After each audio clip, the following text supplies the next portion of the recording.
All right, guys, this is Alan, Carolina Pondscapes. Want to get with you right quick. Let's talk about fall maintenance of your water feature or your water garden. Let's talk about that and the things you need to do to get prepared for the wintertime. Let's rotate this camera around here and let's talk about it. Okay, as you can see, the fish are hanging out. They are chilling out, no pun intended, down in the cold water. We're here in the North Carolina area, zone 7.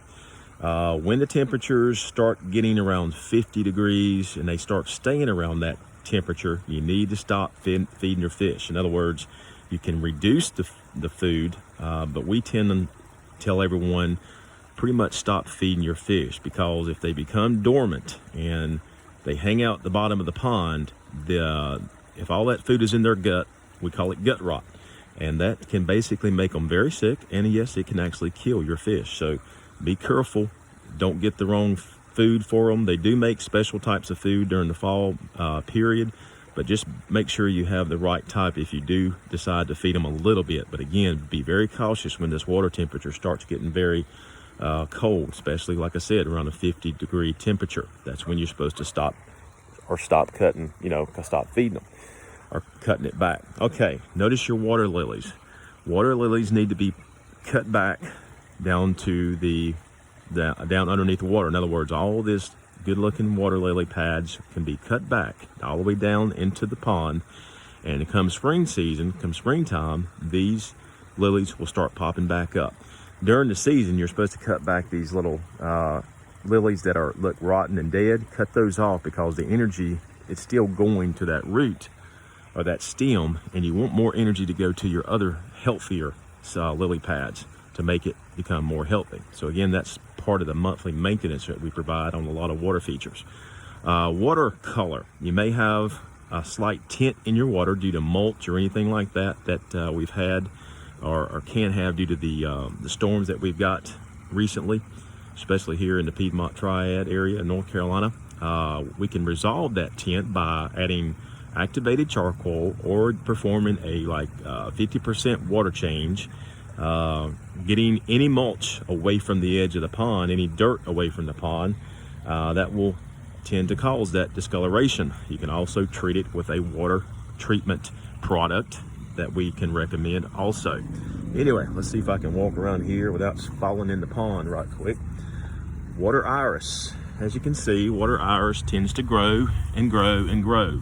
These things can be 3 feet, 4 feet tall. But as you know, you start having some dead stems coming out. We like to cut these 2 inches above water level. In other words, you don't want to cut them below water level because they can tend to rot on you. So during the fall time, it's a good idea to start trimming these back about 2 inches. Get rid of all this dead material, get it out of there, and it actually makes your pond look good during the wintertime, because it looks terrible when you've got all this dead stuff around it. The other plants throughout the pond, you've got pickerel, you've got all your water lettuce, and you've got your water hyacinths. If you don't get that out of your pond, I'm gonna trip and fall here and everybody's gonna laugh. If you don't get that out of the pond, it's gonna rot. When the first frost hits, it's gonna rot and it's gonna start sinking to the bottom of your pond and causing a nasty mess on the bottom of your pond. So make sure that you're taking that water hyacinths and that water lettuce out of your pond prior to the first frost. All right, there's another water iris that needs to be cut back and trimmed, dead-headed, and look good for the fall season and get it prepped for the spring season. All right, let's walk around here right quick. The silver dollar. We like to pull this stuff out, because if we don't, that will start taking over your pond, and it is a mess when it gets in the water and starts spreading. So if you see that, start getting it out of the pond as quickly as possible. Your horsetail reed. I actually love horsetail reed. That's one of my favorite aquatic plants. Something about it, I just like it. All right, the variegated sweet flag. This is your standard sweet flag here. That can pretty much be trimmed up and get prepped for the fall and winter time.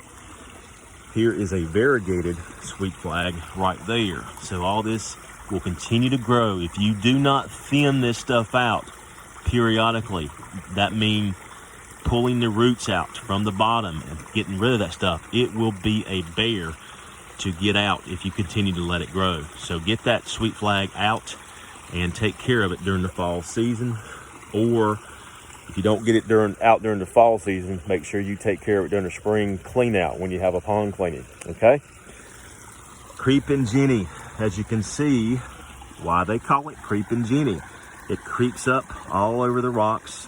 It creeps over the rocks and is just a gorgeous, let me use the word fabulous, plant to put in your pond, in your water garden. It really makes the water feature, water garden pop. It gives it that pop. I love the Creeping Jenny. I think it's a great plant to put in your waterfall area. Actually, it does better when you have moving water in your stream. So it's a great plant to put in your stream and waterfall because it tends to grow faster and grows thicker and more lush and everything else. Honestly, I don't like to use the words fabulous and all that stuff. I'm just being funny here, okay? Mint, as you can see, mint will do the same thing. It's a ground cover, and it will spread all over your rocks and soften the appearance of all the big boulders throughout your pond, all around your pond. It's a great ground cover. I actually like it. I like this and the forget-me-nots. It smells good too. All right. So those are a few things that you need to do during the fall maintenance. Let's walk over here. As you can see, we've got some clover here. It looks good when it's growing, but when the dogs tend to come out here and roll around in it, it starts looking pretty bad. So it's a good idea to start cutting this back, trimming it back, and it will come back and grow just like any other aquatic plant. It will start taking over, and you will have a time taking care of it when it needs to be pulled out. So this stuff has to be maintained throughout the season, and it won't cause a problem during the fall and winter time. Okay, submergible lights, your spotlights in your pond. As you know, spotlights and lights, any type of man-made product, will go bad.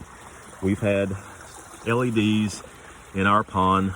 That is an Atlantic Water Gardens LED light. It's been in here probably about 5 years, I'm thinking. Never have had a problem with it.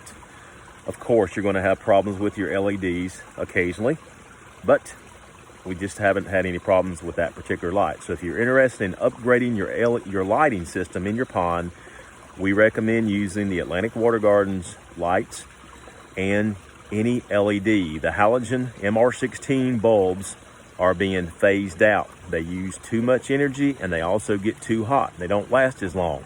So LEDs is a way to go.